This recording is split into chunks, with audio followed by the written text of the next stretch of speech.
Just for the recording. Yeah, Melissa Harper Stemberger, Melisa Harper-Stemberger.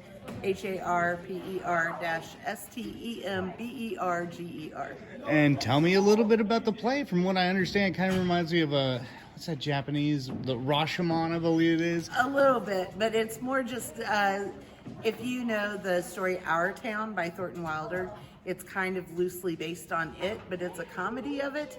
So Thornton Wilder looked at the history of this little bitty town and said, here's the seriousness of how this person marries this person, and then, life evolves.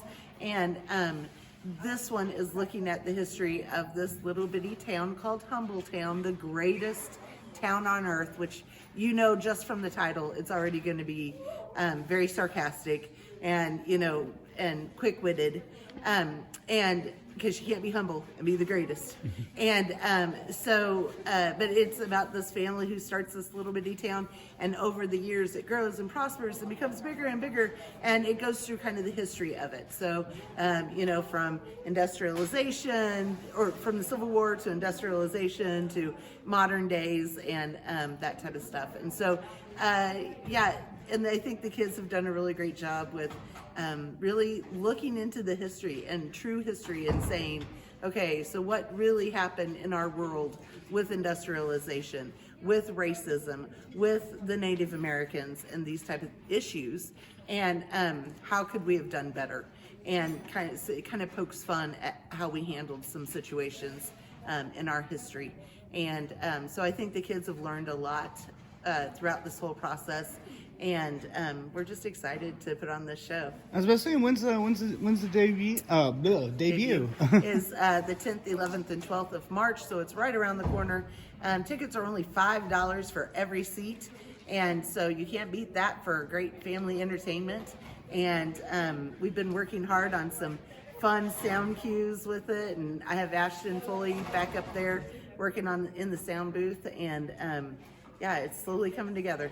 And tell me a little bit about, I understand that, you have a small cast, but every cast member is playing a variety of different roles from a variety of different eras.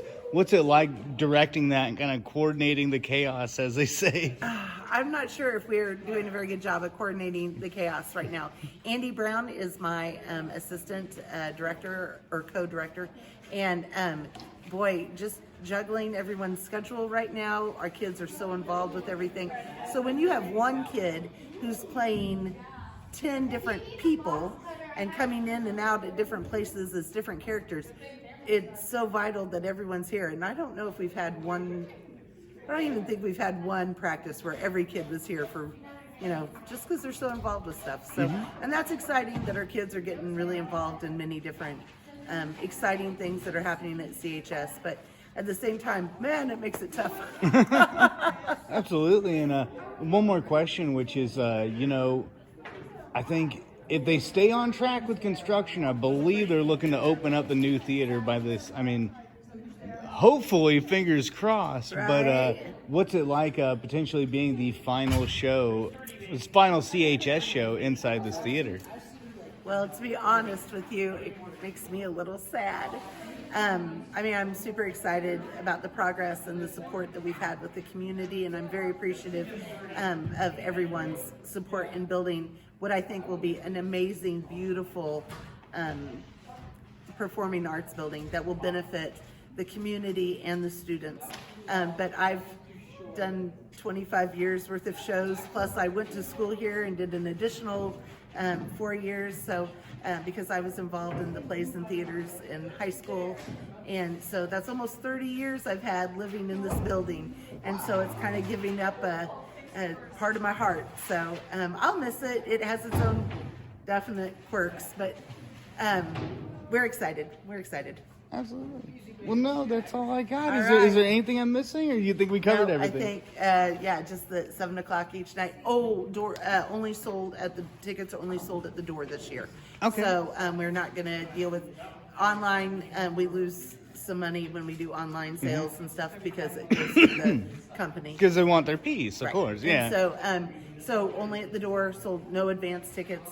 Everything, and you just show up and you get your seat. And so if you're a type of person who wants to social distance, pick a place not close to someone, and that'll be fine. And so we're ready to do it. All right. Well, hey, no, thank you very Thank much. you I very much, appreciate Julie. you. I really appreciate. Oh, and you're sorry. Oh, sorry. I'm sorry. Expecting to get paint on this today, child.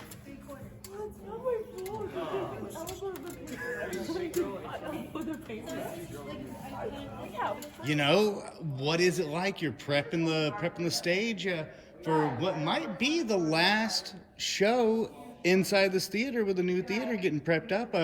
Kind of what's it been like today?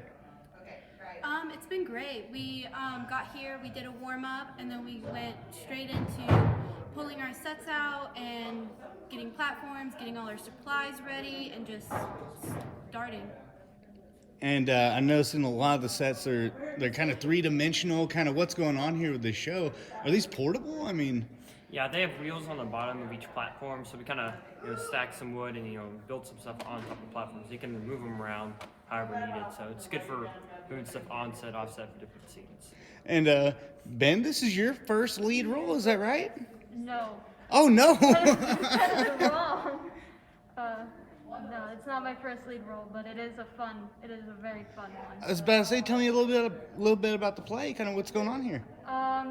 It's basically this muddled, strange story of a town, and you don't know what's true and what isn't. And it's very odd, but it's very fun as well. And so it's kind of a bit of a mystery, is that right? It's a comedy and satire. It's a very, very funny show. It's two different versions of the same story between an old-timer and a new-timer, pretty much. And the new-timer thinks that she knows everything, and the old-timer thinks he knows everything. So they kind of battle, I guess, with the different stories on which one's true. And history of the town. And that's why it's kind of muddled, and you don't really know who to trust, because is the girl right? Is the guy lying? What's going on? Mm-hmm. Absolutely. And now I know the play starts in March, and you guys just have a few weeks left. So what's it like, kind of getting the sets all prepped up before you really can get into action and really get the? I mean, oh, sorry. What's that process been like for you guys? I mean, we've done a couple other set constructions. We built the stuff and nailed in some stuff and stuff like that. Sorry about. Because it doesn't feel like the show's like coming this close. I mean, it feels Yeah. like we have a lot of time, but we're already finished up set building and a few weeks out, so it's getting close. The sets really help just bring it all to life, and you have new things to mess around with. So. And this is your you guys are all three seniors. I mean, this is your last show in front of a live audience, especially. And this might be the last show performed inside, at least Cameron High School shows performed inside this theater. What's this been like for you? Honestly, kind of a little upset I won't be here to see the different shows performed at the new auditorium, but I'm really glad I could be a part of being the last show performed here in Goodrich. Yeah, Goodrich is home. It's gonna be amazing. Don't get me wrong, to have the new facility, but yeah, it's been fun having shows here. So. It's a bit wild and a bit disappointing that we won't get to be in the new auditorium, but it's fun. And what do you think about the historiosity of closing the old girl out? I mean, they always say when they dim the lights for a stage for the last time, it's you can just feel kind of all the energy kind of in that place. What's that like for you? I mean, this has been a part of your life for 4 years. Of course, I've heard leaky pipes, leaky roofs. There's a reason why you're getting a new stage there. But I mean, what's it been like performing here? It's been a little sentimental, I guess you could say, because when you look around, it's like, this won't be here next time. Next time I come see a high school performance, it won't be on that stage. It'll be on a brand new one, and I don't think I'll ever see this stage again because I won't have a reason to come back here. So it's kind of sentimental and sad, but I'm really excited for the new auditorium and for drama and all the other activities that will happen there. Absolutely. All right. And easiest question, let's just do a little bit of housekeeping. What roles are you guys going to be playing? Oh, so many. This show has like hundreds Yeah. of Oh, really? Yeah, hundred there's roles. many many different Easy characters. question. He's the only person who's one character. Really? Except for Mariah. I am the old timer, so I will be one of your narrators. Okay. So everyone, that's interesting. So as actors, aside from you, what's it like? Because they always talk about your motivation. What's it like entering a different scene and having a different motivation depending on the narrator? I mean, what is that like? It seems kind of very interesting. I mean, it's weird because it's not like the normal orthodox kind of show where you have one role and then you're kind of just using that role the entire show. You know, I think it's fun, you know, going into different roles, each different scene, and just, it's cool to do that. Yeah, it's a lot of fun because you get on stage, you have a different part of your costume, you have a different accent, you have a whole different like aroma, and you get on there and you have to be this completely different person than the character you just were. And one more question about just for housekeeping: how big is the cast now that there's hundreds of different roles? I mean, typically, you guys range in cast, but is this a pretty big cast for this year? Or? Not really, it's quite small, but we have really figured out which characters can be on, like what people can be this character if they'll have time for clothing, oh my gosh, a costume change or a different hairstyle or just completely like helping move sets on and off. So dealing with like a smaller cast, it has been pretty interesting, I would say, but we have nailed our heads together and we have made this show and all the characters fit, and we are having a lot of fun with doing all the different ones. Yeah, we spent a lot of time at the beginning just kind of nailing parts to figure out who's going to do what and where, and so, yeah. So I guess what's it like? Final question is, what's it like being a part of a show that requires so much teamwork and organization and just coordination between every single scene? I mean, what's that like? It's humbling, you can't do this all on your own. You have your teammates here, you have your family here to, I guess, help you with the show and just have a great time. It definitely shows that having what seems like a minor role isn't really minor when you're playing multiple different characters, and if you are removed from the scene, that scene no longer works. So even if people think they're smaller, they'll still make a huge impact. All right.